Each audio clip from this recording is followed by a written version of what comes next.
Fall of Kashmir and Gilgit-Baltistan by Hamid Mir in Jung on the 24th of September 2020. According to Hamid Mir, the noise is getting louder. After the all-parties conference of the opposition parties, this noise is likely to turn into a brawl as Maulana Fazlur Rahman has been summoned by the NAB on the 1st of October immediately after the APC. Summoning Maulana by the NAB is not tantamount to fanning the flames by pouring petrol on the sparks. These sparks were very clear in Nawaz Sharif's speech in APC.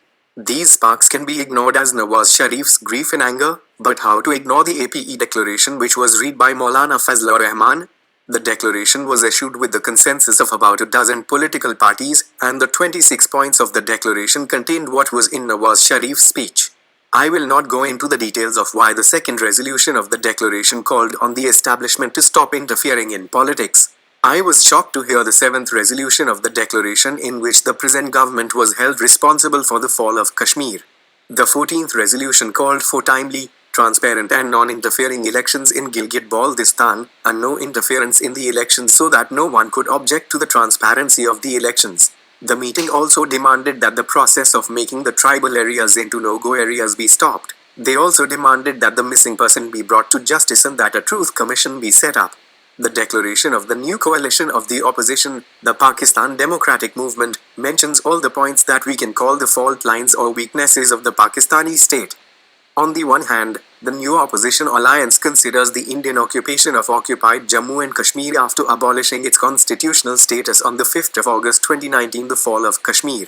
On the other hand, the government of Pakistan has suggested that Gilgit-Baltistan be made the fifth province of Pakistan.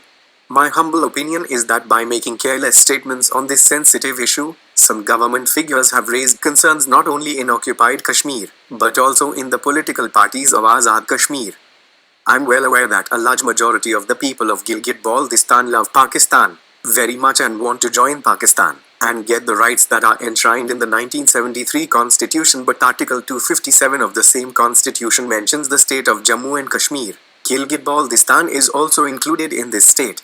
Making Gilgit-Baltistan the fifth province of Pakistan without resolving the Kashmir issue would mean a violation of UN resolutions on the Kashmir issue.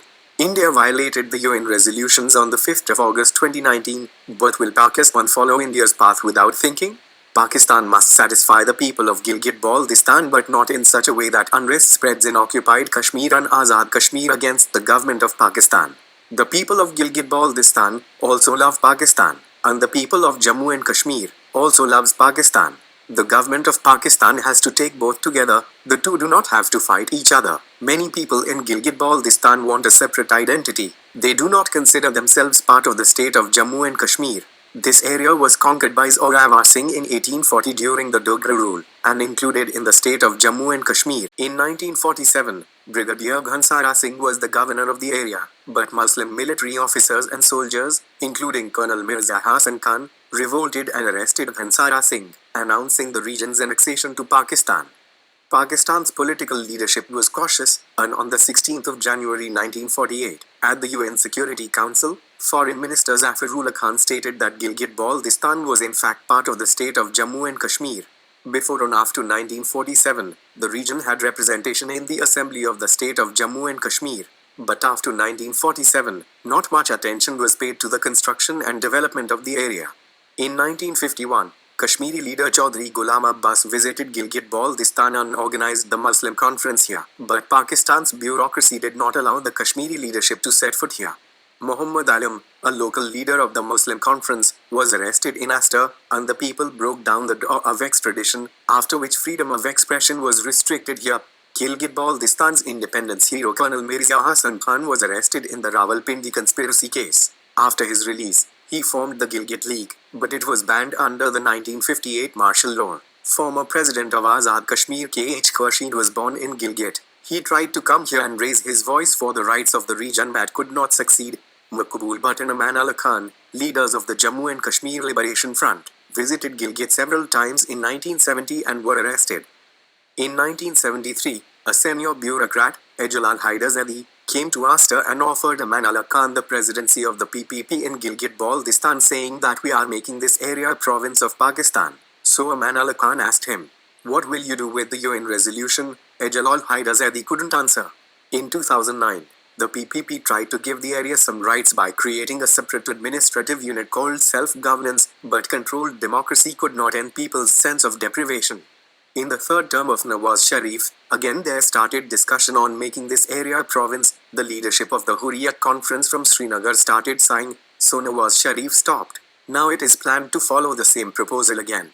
The question is, can't you end the sense of deprivation in Gilgit-Baltistan without creating a province? You made Balochistan a province in 1970, but their feeling of deprivation has not ended even today. Currently, some interim measures need to be taken to eradicate the sense of deprivation not only in this region but also in all the areas of Pakistan mentioned in the APC declaration. The request is that if you make this region a province without resolving the Kashmir issue, it will also be called the fall of Kashmir, and it will mean that just as India abolished 370 of its constitution, Pakistan abolished 257. So, don't let Modi and Imran stand in the same line. Dear friends, if you haven't subscribed to the channel yet, please subscribe now and share with your friends for more interesting stories and articles. Thank you.